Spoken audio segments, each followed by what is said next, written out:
आज हम इस वीडियो में जानने वाले हैं माइटोकॉन्ड्रिया के बारे में। माइटोकॉन्ड्रिया की खोज सबसे पहले 1857 में एक जर्मन साइंटिस्ट थे अल्बर्ट वॉन कॉलिकर इन्होंने की थी।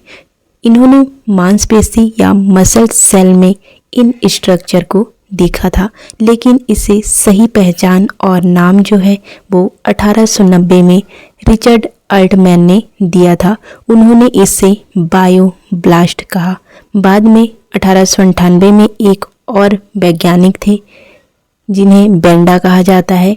इन्होंने इन संरचनाओं का नाम माइटोकॉन्ड्रिया रखा, जो कि ग्रीक शब्द माइटोस मतलब कि धागा और कॉन्ड्रियन मतलब कि दाने या कण से लिया गया है। आखिरकार माइटोकॉन्ड्रिया होते क्या हैं? माइटोकॉन्ड्रिया जो है वो कोशिका या सेल का पावर हाउस कहा जाता है, क्योंकि ये कोशिका या सेल के ऊर्जा उत्पादन का मुख्य स्रोत होता है। यहीं पे कोशिका के अंदर माइटोकॉन्ड्रिया में सेल के द्वारा क्या बनाया जाता है? ऊर्जा बनाया जाता है, या जिसे एटीपी कहा जाता है वो बनाया जाता है। एटीपी का फुल फॉर्म एडिनोसिन ट्राइफॉस्फेट होता है। हमारा जो माइटोकॉन्ड्रिया होता है उसमें डीएनए पाए जाते हैं। यहाँ पे हमने देखा है कि जो डीएनए है वो न्यूक्लियर में पाया जाता है, पर माइटोकॉन्ड्रिया हमारी कोशिका के ऐसे ऑर्गेनेल हैं जिनमें उनका अपना डीएनए पाया जाता है, जो कि न्यूक्लियर के डीएनए से अलग होता है। माइटोकॉन्ड्रिया की संरचना या स्ट्रक्चर क्या है? इनमें दो मुख्य झिल्लियां या मेम्ब्रेन पाई जाती हैं। बाहरी झिल्ली या जिसे आउटर मेम्ब्रेन कहा जाता है, ये एक चिकनी स्ट्रक्चर है जो पूरे माइटोकॉन्ड्रिया को घेरती है और प्रोटीन, लिपिड और जो दूसरे मॉलिक्यूल हैं उसके प्रवेश या इंटर करने के लिए अनुमति देती है। ये झिल्ली प्रोटीन और लिपिड की बनी होती है। सेकेंड मेम्ब्रेन होती है इनर या आंतरिक मेम्ब्रेन। ये झिल्ली अंदर की ओर मुड़ी हुई होती हैं, जिन्हें क्रिस्टी कहा जाता है, जो हमारे माइटोकॉन्ड्रिया के सतह क्षेत्र को या सरफेस को बढ़ाती हैं। ऊर्जा उत्पादन या फिर एटीपी प्रोडक्शन के लिए आवश्यक एंजाइम और प्रोटीन रखती हैं।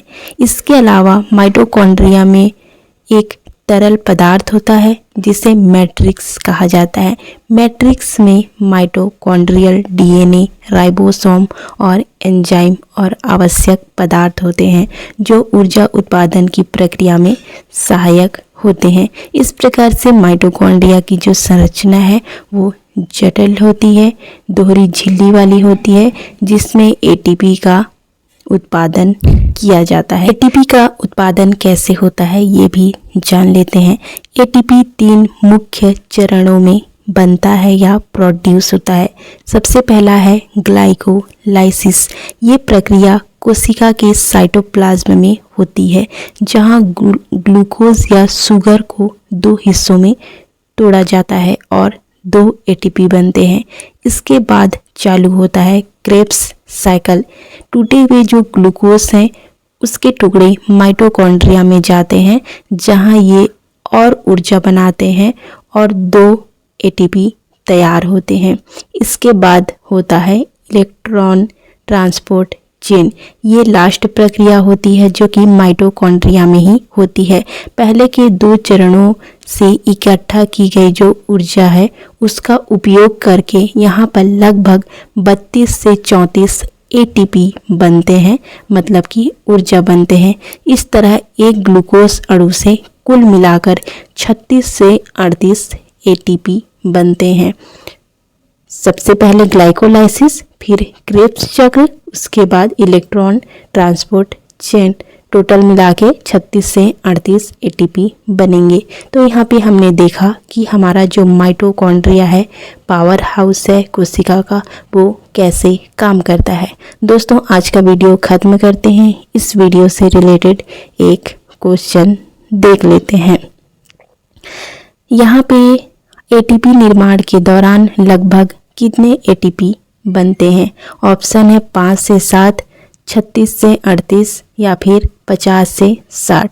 आंसर कमेंट करके दीजिएगा। Thank you so much for watching.